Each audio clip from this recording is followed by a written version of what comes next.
안녕하십니까. 사주와 오용 시간입니다. 저번 시간에 이어 오늘은 용띠를 들어가고 용띠와 원진살을 가진 돼지띠에 대해서 설명을 좀 드릴까 했는데 시청자분께서 사주를 하나 보내오셨습니다. 그래서 연도와 생년월일시를 말하다가 괜히 주변 분들이 혹시 아시는 분이 계실까 해서 그분의 사주만 적고 연도는 말씀 안 드리겠습니다. 분석을 좀 해드리겠습니다. 갑자기 오신 분이라 제가 설명을 해드리겠습니다. 그래도 이렇게 참여해 주시고 그래도 이렇게 보내주시니까 기분이 좋습니다.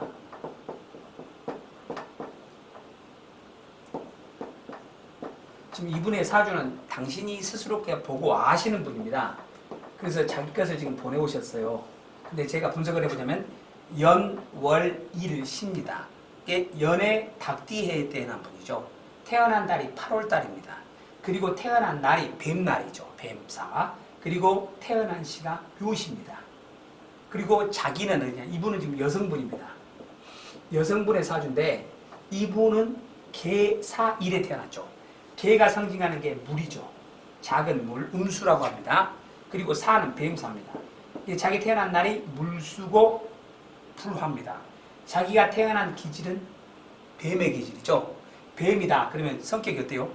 혼자 꼼꼼하게 있고 혼자서 하는 일을 좋아합니다. 남들과 막 어울려서 하는 일보다는 자기만의 시간 속에서 자기만의 공간 속에서 꼼꼼하게 일하는 것을 좋아하는 타입이죠. 설령 뱀의 기질들은 피부는 안 좋으나 머릿결이 좋고 또 하나 이런 분들은 뱀이라서 좀 살이 통통해지면 안 됩니다. 허리가 아플 우리가 많기 때문이죠. 그래서 연주에 가서 하다 보면 기유에서 기가 흑토고 유는 금입니다. 그리고 개유가 있죠. 개는 아까 말했던 음수, 유는 또 금이죠. 여기는 아버지, 어머니, 남편, 나, 할아버지, 할머니, 그리고 아들, 딸입니다. 그래서 아들, 딸이 이렇게 돼 있죠. 이분의 사주를 풀어보면 오행이 이렇게 나옵니다. 하나, 둘, 셋, 넷, 다섯, 여섯, 일곱, 여덟 되죠. 그래서 이걸 보고 팔자예요. 사주, 팔자. 그래서 흔히 그러죠. 좋은 일을 당하거나 안 좋은 일을 당하면 아이고 내 팔자야 하는 이유가 그겁니다. 그래서 목, 화, 토, 금, 그리고 수입니다. 이렇게. 그래서 이렇게 보면 수가 하나, 둘이죠. 금이 둘입니다. 그리고 토가 둘이죠. 그리고 화가 어디 있습니까? 예, 하나 있네요. 그 다음에 목이 하나 있습니다. 이렇게 토, 금, 수가 그리고 오행이 고루하게 좀 편제되어 있죠. 그래서 성격이 온건합니다. 막 촐랑대는 것도 없고 차분한 성격이죠. 그리고 이게 올 음이죠. 마이너스. 이건 뭐냐면 플러스 마이너스가 있는데 이런 성격은 음기운이 강한 성격이죠. 이게 겉으로 보기에는 참합니다. 닭이 들고 뱀이 들어서 근데 닭이 두 마리가 들었네요. 연주와 월주에 이렇게 들면 같은 동물이 들면 반드시 그 사이에는 원진살이 하나 들어갑니다.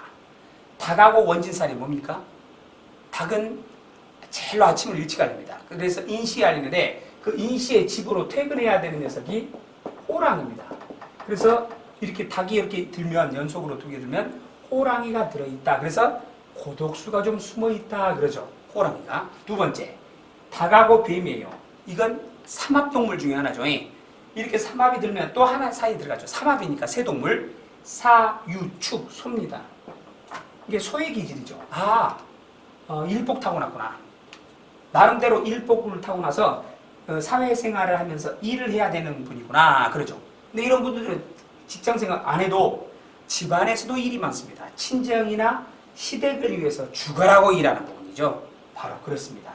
그러니까 금둘, 수둘, 금둘, 수둘이니까요. 어떤 일을 하나 차분하고 집안도 차분하게 만들고 그런 성격이 있으면 또 하나 이 금둘이 있으면요. 이분의 여자분이지만 좀 완벽주의자입니다. 일에 있어서나 자기 일이거나 남 일이거나 가만히 있는 성격이 아니죠. 완벽하게 일을 끝내는 타입이에요. 안 하면 안 했지 손을 대면 끝까지 파고들어서 해버립니다.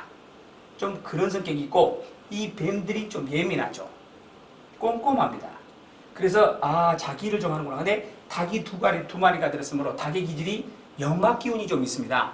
그러니까 여기저기 돌아다니기도 하고요. 또 하나 숨어있는 호랑이가 있기 때문에 어떤 단체에 들어가더라도 그 단체장이 될 가능성이 많죠. 큰 이름. 이게 지금 명성욕이 있다는 말입니다. 그리고 어떤 일을 하든지 간에 자기 일에 있어서 책임감이 똑똑한 게 이 닭입니다. 그래서 책임감 확실하고 자기 일에 똑똑하고 직장 내에서도 약간 중견간부나 우두머리가 될 확률이 높습니다. 바로 이런 분이에요. 또 하나 이분이 좀 약한 건 뭐냐면 건강상 심장이 좀 약하다. 왜? 토끼들이 놀래기를 잘하거든요. 새끼 낳다가 그렇죠? 놀래면 새끼를 그냥 물을 뜯어 죽입니다. 그리고 나중에 후회를 하는 거예요. 굉장히 성격이 좀 급할 땐 너무너무 무섭습니다. 이런 분들은 화를 가능하면 내지 말라. 왜? 심장이 좀 약합니다. 불화가 하나밖에 없죠. 가능하면 화를 내지 않고 차분히 해야 됩니다. 또 하나, 이런 분들은 남이 일하는 것보다 열목의 힘을 합니다. 일복을 타고났다고 하죠. 소처럼. 그리고 이분은 말년이 그래도 조금 고독수는 약간 흐릿하게는 보이는데 괜찮습니다만은 좀 말년에 좀 고독수가 있어요. 왜냐면 물수에 불화잖아요. 그럼 여기가 남편 자리고 여기가 즉 아내 자리란 말입니다. 물과 불이 만난 격이니까 부부의 합금은 조금 힘들 수도 있겠다. 왜? 아내가 불이고 남편이 물이면 남편이 와서 불 꺼본 거예요. 그리고 저희 물과 불은 극과 극이에요. 그러니까 이런 경우는 가끔 떨어져 있는 것도 괜찮겠다. 이런 거죠. 이분이 바빠서 밖에를 자주 나가든가 아니면 주말 부부를 하면서 그냥 즐겁게 사시든가. 바로 그겁니다. 근데 중요한 건 일복을 타고났다는 거. 그리고 자신에 대해서 일에 있어서 확신을 가지고 있는 여자입니다. 그래서 나무 밑에서 일을 하면서도 굉장히 힘들어하죠. 왜? 뜻이 안 맞으면. 그런 성격의 소유자일 것이다. 그리고 상체보다는 원래 하체가 약해야 되는 게 이 토끼인데 이제 체질상으로 보면 이런 분들은 얼핏 보면 소음인에 가깝습니다. 소음인들은 하체가 크고 상체가 얇은 편이에요. 그리고 이분들은 또 운동을 하기 싫어하죠. 소음인 체질들은 되게. 그러니까 자기 나름대로 생활 속에서 그냥 움직이는 일을 자주 해야 됩니다.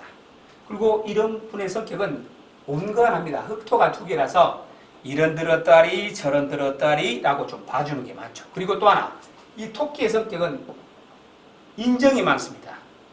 인정 빼놓으면 시체예요. 엄청납니다. 인정이. 그래서 남이 알면 근데 다나 이런 분들은 일을 할 때 좀 미움을 받을 경우도 있어요. 왜냐하면 공은 공이고 사는 사다. 그래서 공사가 확실합니다. 공적으로 만났을 때는 일로만 돼요. 근데 사적으로 나가면 내 간땡이도 내줄 정도로 잘해줍니다. 마음에 들면. 그래서 제 사적으로 만났을 때 너무 잘해주던 애가 왜 요 일하면서도 이렇게 냉정해지지? 하는 그런 말을 들으니까 쟤 좀 그런다. 그럴 수가 있어요. 바로 그런 사주죠. 영특합니다. 굉장히 그리고 여기저기 잘 돌아다닙니다. 그리고 명예운도 있습니다. 나름대로 자기 일에 확신을 갖고 있고 당당한 사주죠. 근데 또 있어요. 이런 사주를 보고는 그래도 온건합니다. 이런 사주들은 되게 힘든 사주를 만나버리면 괴롭죠. 근데 또 이런 사주는 남을 또 평탄하게 만들어주는 것도 있어요. 예를 들면 또 한 분이 보내주신 건데 오늘 2분이네요. 전번에 우리 국장님이시던가? 예, 비슷합니다. 오늘은 사주 분석만 하는 것 같습니다. 예, 어떤 분은 그래요. 나 빨리 용띠 안 나오나? 돼지띠 안 나오나? 기다리는 분이 계실 것 같은데 죄송합니다. 이걸 풀이드리고 말씀드릴게요.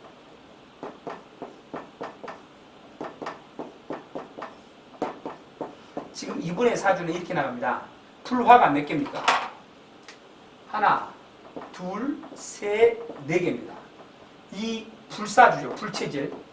여기를 보면 지금 튀어나온 게 없습니다. 2개가 정상적이니까. 그래서 이분의 체질은 뭐라고 말할 수 없습니다.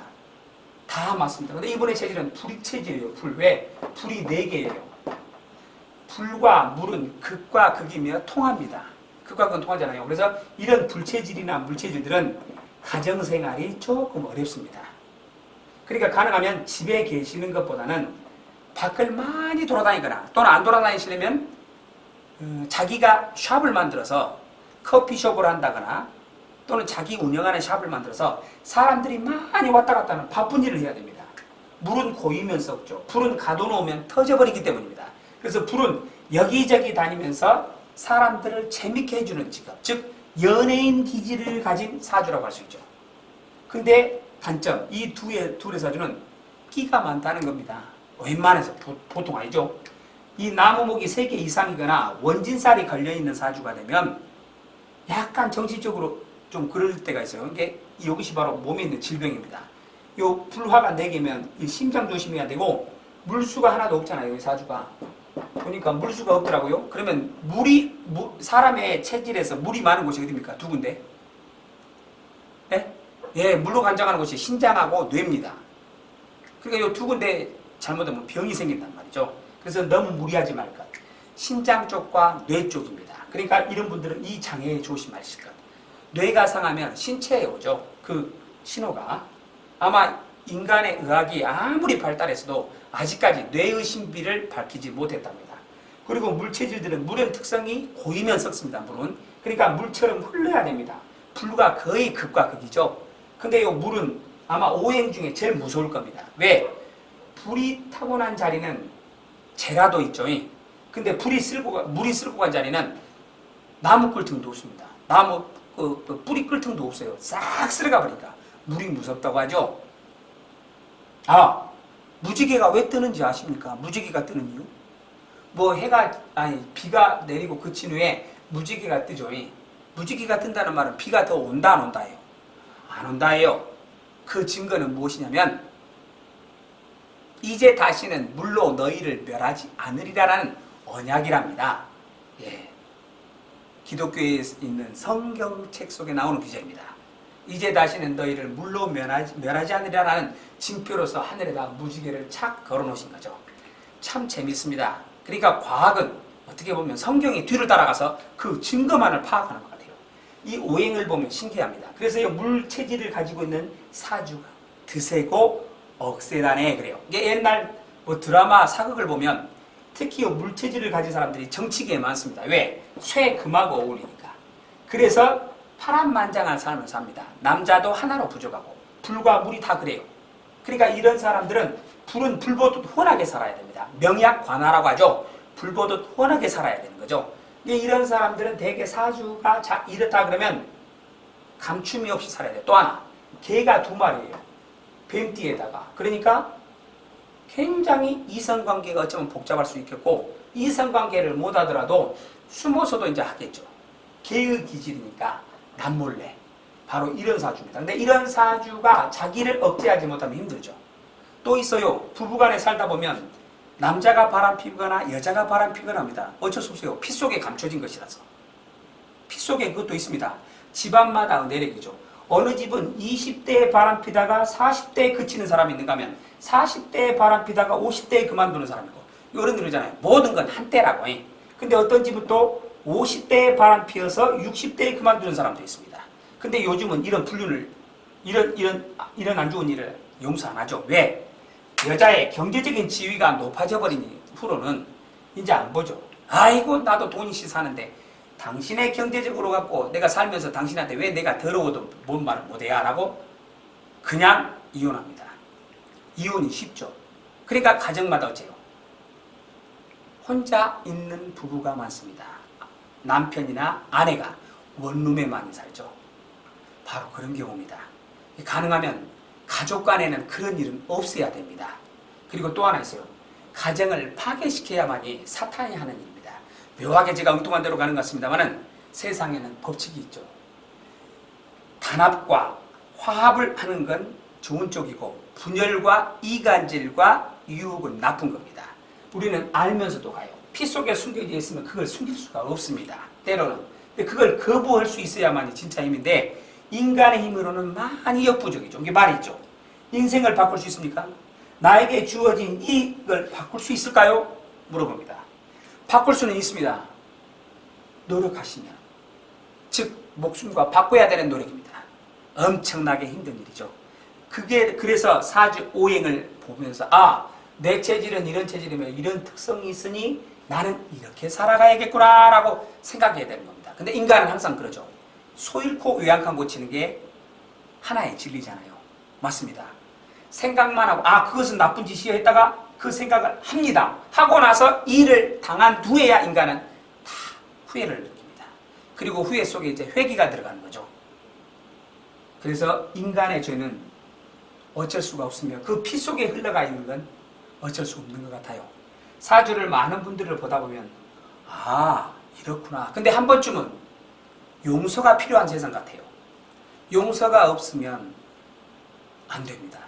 서로를 이해하고 이게 서로를 알잖아요. 그러니까 말있죠. 사랑과 분노는 기찻길처럼 평행합니다.